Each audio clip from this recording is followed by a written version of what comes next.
Hi, my name is Robert. This video is designed to give you step-by-step detailed instructions on completing the task at hand. Please read the comments in the About section of this video. It has valuable information and updates. My YouTube channel has a disclaimer video that I encourage you to watch. And please like, share, and subscribe. I hope you found what you're looking for. Thank you very much for watching. In this video, I'm going to be removing the intake plenum from this 2001 Chevy Malibu. It's a 3.1 liter 6-cylinder engine. This engine is used on a lot of vehicles. I will put a list of the vehicles in the description area. We are removing this plenum, which some people think is the intake manifold, but it's not. We're going to be removing this to repair a fuel leak. When this job is done, a lot of mechanics recommend that you go ahead and take a deep dive and actually pull the intake manifold and the valve cover gaskets and replace all that stuff there so that you don't have those minor oil leaks that normally goes on with a vehicle this age. However, that will turn a 2-hour job into a 6-hour job, maybe longer. I did not have all the tools and equipment to do that, so I only removed the plenum from the top of the engine, fixed the fuel leak, put this stuff back together, and went out of town. I was here for a holiday weekend enjoyment with family, not to spend several hours working on a car. So that's where I'm at with that. It likely is not possible to get the intake plenum gaskets from a local auto parts store. You may be able to get them from a dealer. However, if you are planning ahead, you can order these gaskets from Rock Auto at a very reduced price and not have to spend $100 for the whole intake manifold gasket kit. I think these things are like $3 a piece on Rock Auto. I'm going to provide a link in the description area. If you don't see that the leak is working, just go to Rock Auto, look it up yourself, or Parts Geek, wherever you get your online parts, and order the plenum gasket and do it that way. It's very inexpensive, but you also should get the throttle body gasket because I did disconnect the throttle body from the plenum so that I wouldn't have to disconnect coolant lines, stuff like that. So here goes the tools you need. Hope this video helps. Have a great day.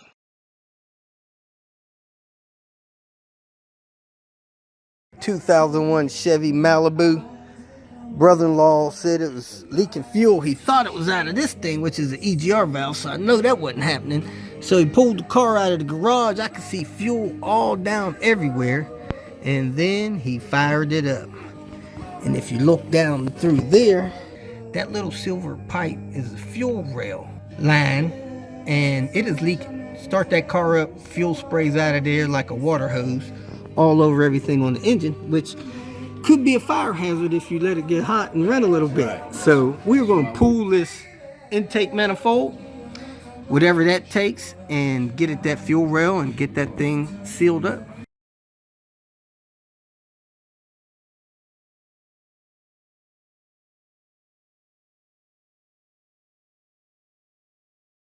Looked at a couple videos. They don't show you how to get the intake manifold off, so we're going to stab at that ourselves and get to work on it. First thing we're going to do is disconnect the battery. You only need to disconnect the ground. Next thing we're going to do is disconnect anything that we can see that connects to this intake manifold. So we'll need a new intake manifold gasket. I also seen in one of the videos that it's best to take the throttle body loose from the intake manifold so you don't have to disconnect some coolant lines or something else. And they mentioned that there may be a bolt in this alternator that was in the way, but this bolt doesn't look like it's in the way. It's nice and short. Let's go ahead and start taking things loose so we can get this intake manifold off. First thing I'm going to do is unplug vacuum lines. Unplug that vacuum line. I'm going to remove this screw here that looks like it has some kind of ground wire on it, and this bracket here for these spark plug wires. Unplug this PCV connector hose there, and we'll go from there. Took the screw out of that wire and bracket, took the vacuum line off of that intake manifold, took the vacuum line off this what appears to be fuel pressure regulator. Next, I'm going to take these 2 bolts out. Let me unplug this so that that's not in the way. Take this loose. It's got a latch on this plastic thing. Let me undo that so I can swing that out of the way. Take this bracket loose. So this little latch here. Take that loose. Up. That's not even connected to nothing back here. Need to figure out where that goes. It looks like that's all busted loose. Let's get these 2 screws out. Took those 2 bolts out of there. This bracket is still firmly secured somewhere down below.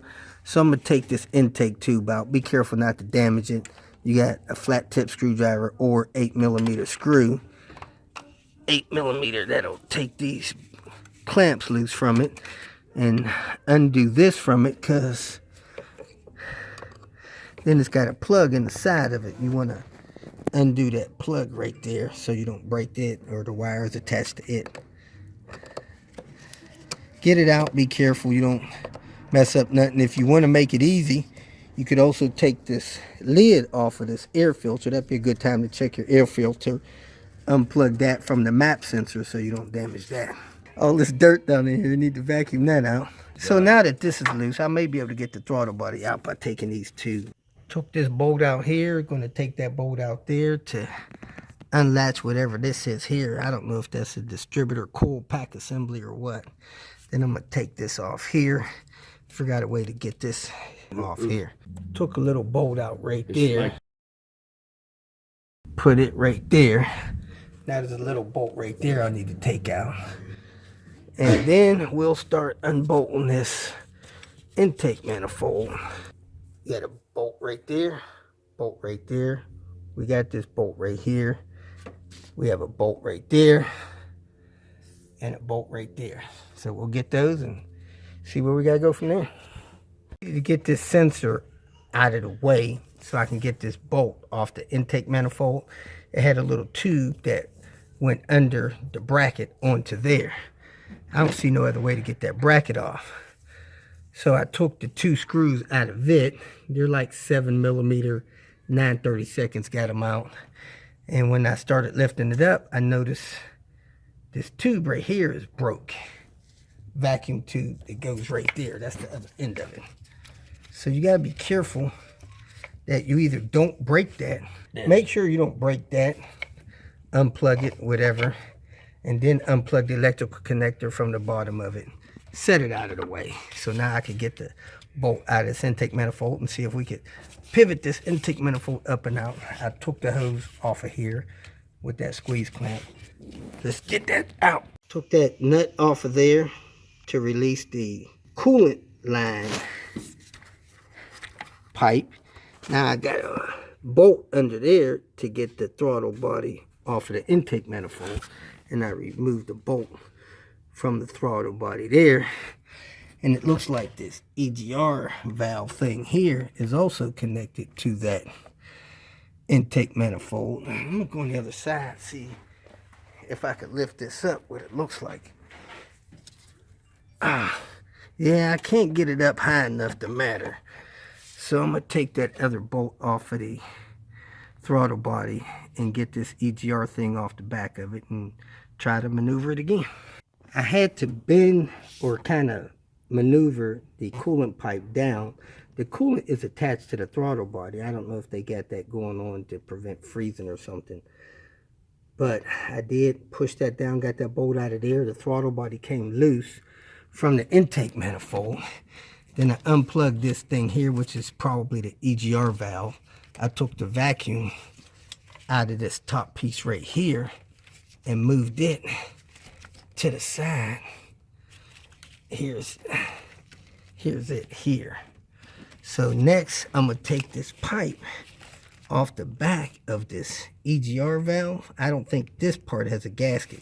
If you take this part off, you got to have a gasket to put it back together. So I'm gonna take pipes out, take that EGR valve loose, then I should be able to maneuver this intake manifold up and out of here and deal with this fuel line because that's what's leaking. That fuel line's leaking right there.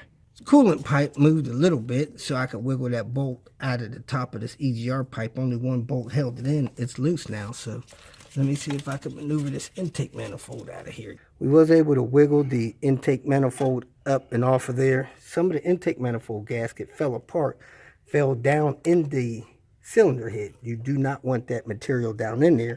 If it gets stuck on a valve, you could burn a valve. So we're going to make sure we clean all that out. This got to have a new gasket going back on. And it's got these little guides on here.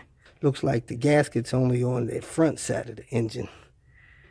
But again, make sure you don't drop any of these intake manifold gasket things down there. Well, there's a guide there, another guide there.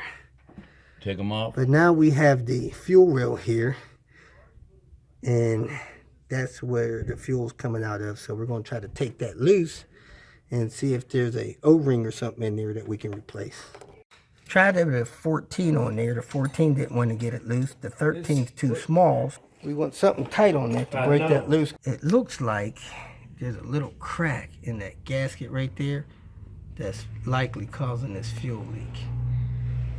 We did get that pipe loose with a 14. That 14 ultimately is the right size for that nut. So we're going to take this, see if we can get a fuel rated O-ring for it and put this thing back together. Got a little fuel gasket there. It's a little bigger than the original one, but heck, maybe stretched over the pipe it might work. So I'm going to go ahead and stretch that over there, clean this off, and put this back together. Now, it is strongly suggested and recommended that if you get halfway down in here like we are, you see all this dirt, grime, oil residue.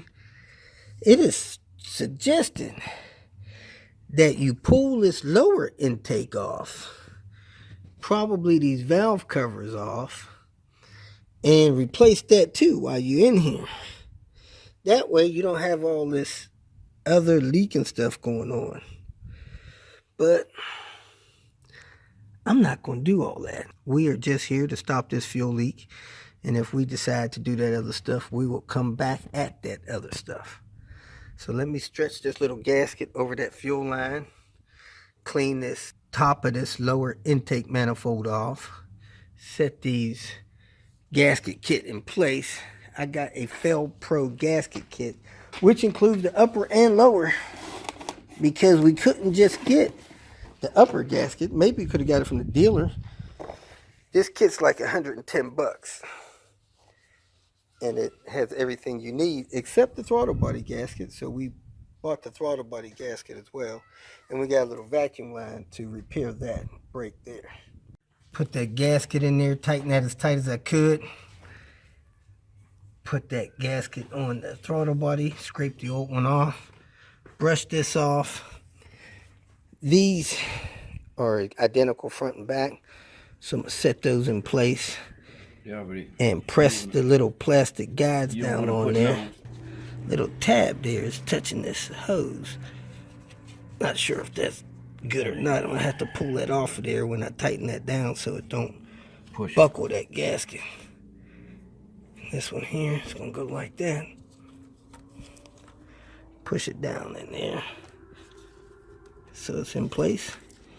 Now we're ready to set this upper intake back on. Stuff together, about to see if this fuel leak stopped. Yep.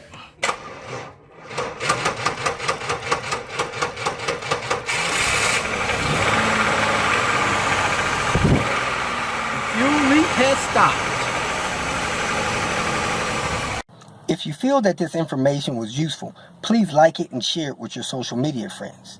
You can subscribe to my channel so that you will get notifications of future videos that I post. You can follow me on Twitter, and if you need to contact me directly, please visit my website. And if you have any questions, leave them below, and someone or myself will reply to them. Again, thank you very much for watching.